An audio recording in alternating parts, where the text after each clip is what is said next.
Assalamualaikum warahmatullahi wabarakatuh. Lanjut lagi di alur cerita buku harian seorang istri untuk episode malam ini 10 Juli 2022 hanya di SCTP 1 untuk semua. Di episode selanjutnya Pak Fajar juga di sini berkelahi sama si Ken Kelvin, tapi si Ken Kelvin di sini tidak mampu. Lalu Pak Fajar juga langsung berangkat pergi meninggalkan si Ken Kelvin. Lalu si Ken Kelvin juga dia mengejar lagi mobilnya Pak Fajar, tapi dia kehilangan jejak. Lalu si Ken Kelvin juga dia sangat marah dan dia juga langsung berhenti di pinggir jalan. Lalu dia juga langsung turun dari mobilnya. Pas dia lagi turun dari mobilnya, dia lagi marah-marah ke orang yang ada di sana. Gak lama kemudian datanglah si Tony. Lalu si Tony juga dia ngomong kepada si Ken Kelvin, ada apa sebenarnya ini bos, kata si Tony. Pas si Tony nanya gitu kepada si Ken Kelvin, dan si Ken Kelvin juga ngomong kepada si Tony, ini gara-gara Fajar, kata si Ken Kelvin. Pokoknya orang lain saya tidak mendapatkan si Alia Seattle, orang lain juga tidak boleh mendapatkan si Alia Seattle. Bagaimana caranya kamu aja, kata si Ken Kelvin kepada si Tony. Lalu si Ken Kelvin juga dia pergi dari hadapannya si Tony. Pas si Ken Kelvin sudah pergi, si Tony juga dia ngomong, bos Kelvin ngomong kayak gitu, saya harus melakukan sesuatu, kata batinnya si Tony sambil dia juga pergi dari tempat itu. Lain lagi di sisi lain, si Nurus Tunjung si Tangkurak para buana yang lagi nelpon kliennya. Pas sudah nelpon, tiba-tiba Dewa langsung masuk ke ruang kerjanya si para buana. Lalu di sini Dewa juga tidak banyak basa-basi, langsung dia marah kepada para buana. Di sini pas Dewa lagi marah kepada dirinya, dan Dewa juga ngomong lagi kepada para buana, ini pasti perbuatan Mama yang telah akan menggusur tanah yang akan direnovasi lapangan bulu tangkis yang di dekat rumahnya Saskia, kata Dewa. Terjadilah di sini cekcok antara Dewa sama si para buana. Lalu sini juga Dewa juga sangat tegas, saya CEO ya di buana, Mama tidak hak untuk masalah ini, kata Dewa. Di sini juga para buana juga dia ngomong kepada Dewa, saya yang berhak di sini karena saya sudah punya wasiat dari Neratu, kata para buana. Saya akan pergi menemui Neratu, kata Dewa sambil juga dia pergi. Lalu pas Dewa sudah pergi, di sini juga para buana juga menelpon Nana yang ada di kontrakan. Dia juga menerima telepon dari para buana. Pas diangkat di sini, Nana juga sangat kaget karena si Nurus Tunjung para buana dia mengajak ketemuan di sebuah kafe. Singkat cerita, para buana juga mengasihkan lokasinya kepada Nana. Lain lagi di sisi lain di rumah sakit. Di sini Mbak Rani juga sudah sadar dari pingsannya, dan di sini Mbak Rani juga dia menelpon Jihan mengasih tahu. Di Jihan juga sangat kaget mendengar bahwa Mbak Rani ada di rumah sakit. Lalu di sini pas dia sudah menelpon udah tahu bahwa Mbak Rani rumah sakit, Tante Merin juga dia menelpon kepada Mbak Rani. Singkat cerita dia juga mau pergi ke rumah sakit. Dia tidak sadar bahwa di sisi lain si Tony mengikuti Tante Merlin. Lalu Tante Merlin juga naik taksi, dia juga langsung pergi ke rumah sakit dan diikuti oleh si Tony.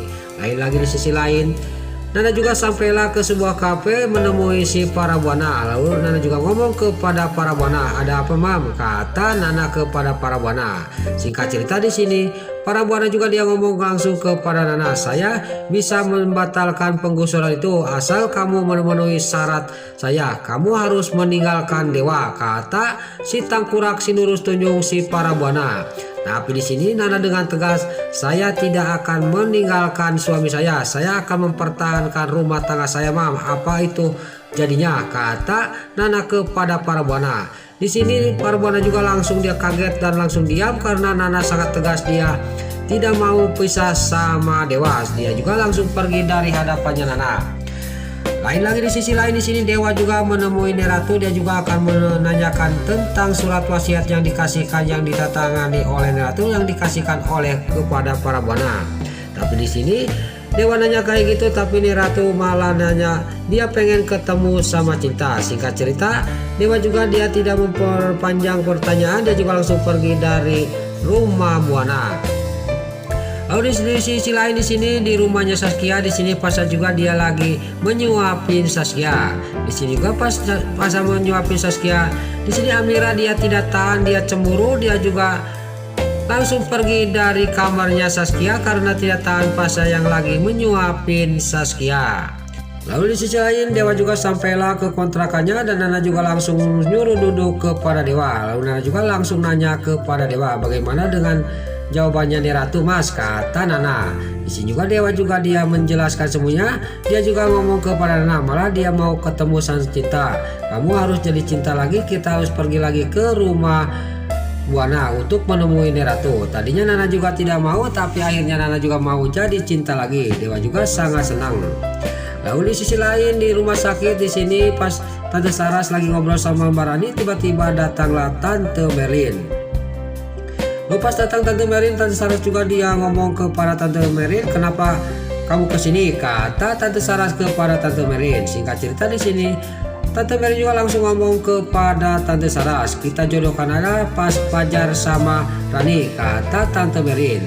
Di sini tadinya Tante Saras juga dia tidak setuju, tapi akhirnya dia setuju dengan keputusannya Tante Merlin untuk menjodohkan Fajar sama Rani. Singkat cerita, di sini juga Tante Saras juga di sini pamitan kepada Mbak Rani untuk membereskan administrasinya.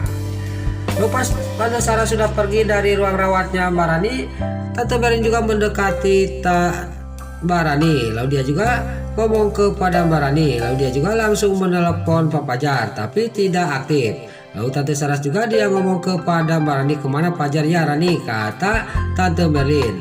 Pas Tante Merlin ngomong kayak gitu, Mbak Rani juga ngomong kepada Tante Merlin, jangan-jangan Fajar keluar kota, kata Mbak Rani. Singkat cerita di sini juga alamat kafenya Pak Fajar juga dikasih tahu oleh Mbak Rani. Dia tidak sadar bahwa di luar si Tony mendengarkannya. Lalu si Tony juga langsung menghubungi anak buahnya suruh mengikuti taksi yang ditumpangin oleh Tante Merlin. Lalu di sisi lain Nana juga sama Dewa juga sampailah ke rumahnya Buana dan dia juga langsung menuju ke kamarnya Neratu. Tidak dihiraukan sama si Brokokronis sama Sylvia. Neratu yang ada di kamar dia sangat kaget dan senang kedatangannya Dewa sama Cinta. Di sini juga Neratu juga benar-benar sangat rindu kepada Cinta. Lalu Cinta juga di sini alias Nana dia mendekati Neratu. Pas sudah ngobrol sama Nana di sini Neratu, langsung Dewa juga ngomong kepada Neratu, saya mau nanya nih sama Nenek, apakah pernah Nenek mendatangi surat wasiat itu ke seseorang, kata Dewa. Di sini juga Neratu juga ngomong, ya saya pernah mendatangi surat itu sama para buana, entah surat apa itu saya tidak ngerti, kata Neratu. Di sini Neratu juga sudah ada jawaban kayak gitu. Dewa juga sangat kaget, benar-benar mama memanfaatkan dengan situasi nenek kayak gini, berarti surat itu tidak sah, kata batinnya Dewa. Saya bisa membatalkan penggusuran tanah-tanah yang ada di dekat rumahnya Saskia, kata batinnya Dewa. Lalu di sini juga Dewa juga langsung pergi dari rumahnya Neratu. Nah itulah alur cerita buku harian seorang istri untuk episode malam ini 10 Juli 2022 hanya di SCTP 1 untuk semua. Sebelum Mimin pamit, yuk kita doakan para pemain dan kru BSI semoga diberi kesehatan. Dan jangan lupa kita doakan sinetron buku harian seorang istri supaya bisa bertengger di rating nomor 1, amin. Dan juga sebelum Mimin pamit, bagi dulur-dulur, mama, tante-tante, bunda-bunda dimanapun anda berada yang baru bergabung dengan channel ini, jangan lupa tekan tombol like, komennya, dan subscribe-nya. Dan jangan lupa nyalakan lonceng notifikasinya juga ya guys. Dan juga sebelum Mimin pamit, Mimin mohon maaf kalau ada salah-salah kata dan kata-kata Mimin balelo, lobati soledat karena Mimin terus mudah. Mimin mohon maaf. Sekarang Mimin pamit. Wassalamualaikum warahmatullahi wabarakatuh. Salam sehat selalu dimanapun anda berada. Terima kasih.